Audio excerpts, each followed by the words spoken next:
Welcome back to The Price of Business. I'm your host, Kevin Price, talking to you about you and your business. It's your business to keep up with what's happening in the political front, which is why I bring on my good friend Felicia Cravens there with the freeradicalnetwork.com. And we'd like to talk about what's happening out there and on the political front.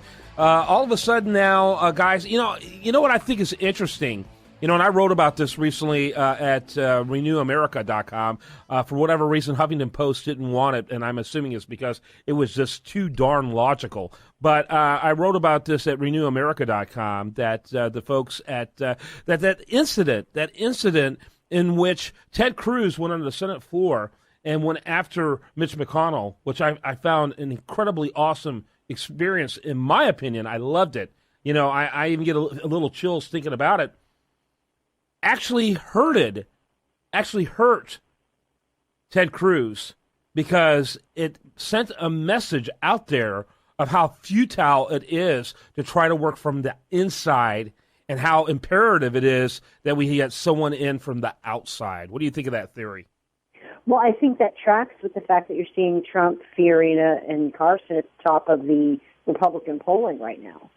Right. Doesn't it? But do you think it possibly actually hurt him rather than help him to showcase how corrupt the innards of government actually are? It may have actually hurt him because he is like, even if it goes for a short period of time, it's almost like the only way he could have made that work is if he announced on the Senate floor, as a result of this corruption, I am going to resign from the U.S. Senate. That's about the only way he could have made that play work. Am I crazy?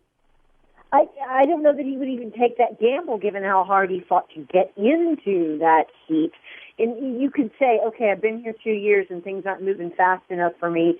But doesn't that, in terms of the government and in terms of people who, follow politics long term, doesn't that look like I'm taking my ball and going home strategy? I don't know that there's any good thing that comes out of that, except he builds up the base of people who support him because they already believe Washington is broken. And that has been a theme of his from the beginning. Washington is broken, so what's to gain from saying it an 11th time?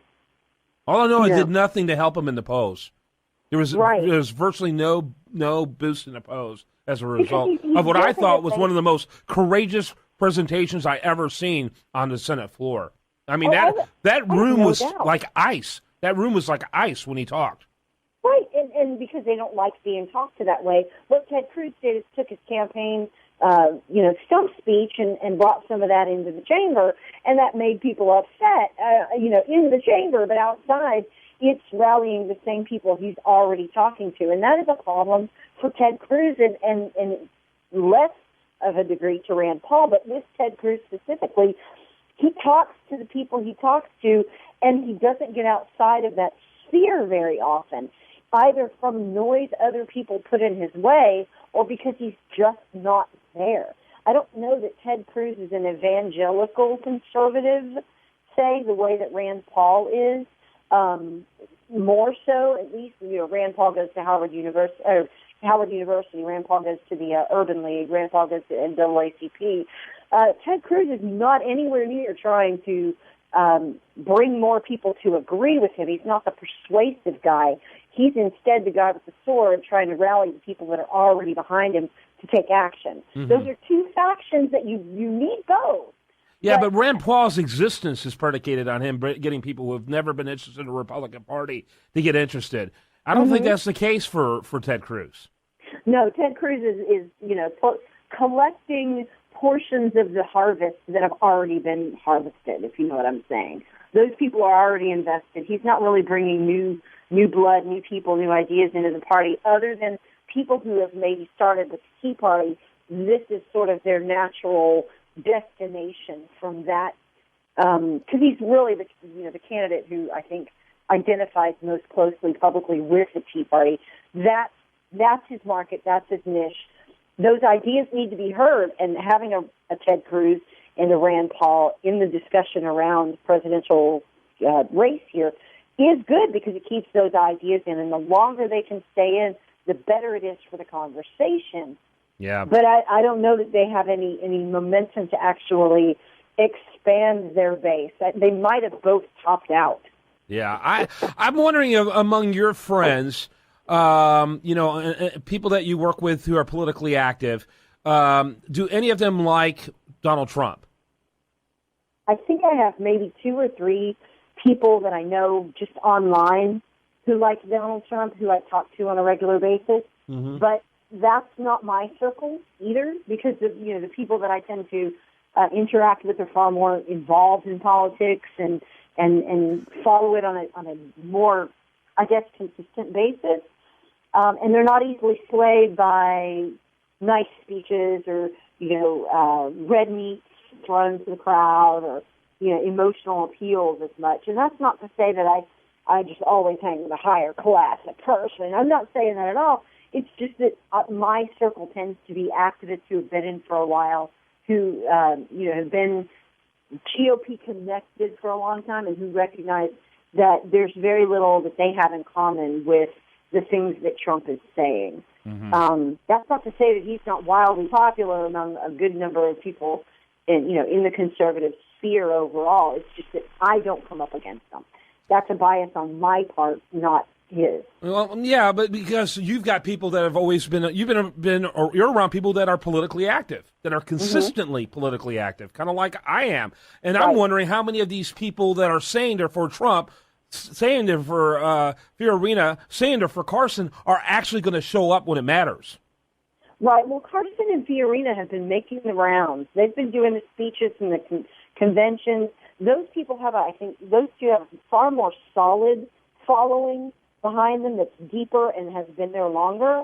That's not to say, again, that Donald Trump isn't energizing a lot of people, but where are you finding them? A lot of it is a media creation.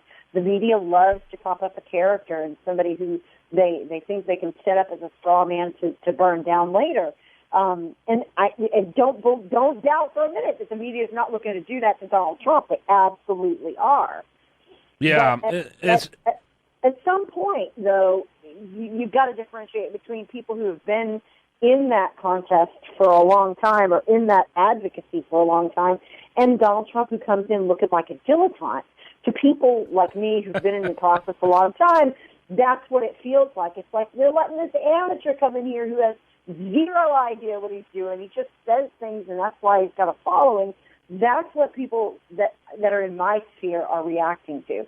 It doesn't matter how good it is on paper, whatever his plans are. People like me are still reacting to the presentation.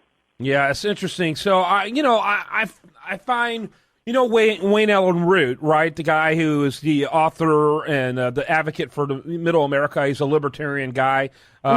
He's very much pro-Trump, no question about it.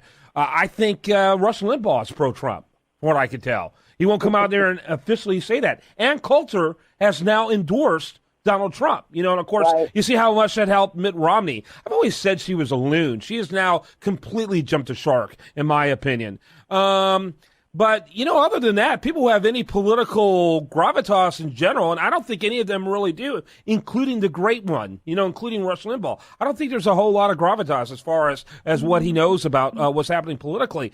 There are very few people who are legitimate that like Trump. And don't see beyond the, that don't, most of our sides see clearly that this is a guy who has a consistent record that is hostile to liberty, hostile to conservative values, and has only gotten involved in a different position within months. They try to compare him with Reagan and call Reagan a former, a liberal who became a conservative. That's a lie. Ronald Reagan used to say that the Democratic Party left him. He never left the Democratic Party. And there was a time in the early part of the 20th century that the more conservative candidates had a D after their name, not an R after their name. And so I don't know. I'm just really struggling with this. And in the end, I don't think Trump's going to get the nomination, but in the end, I see him destroying the GOP's chances.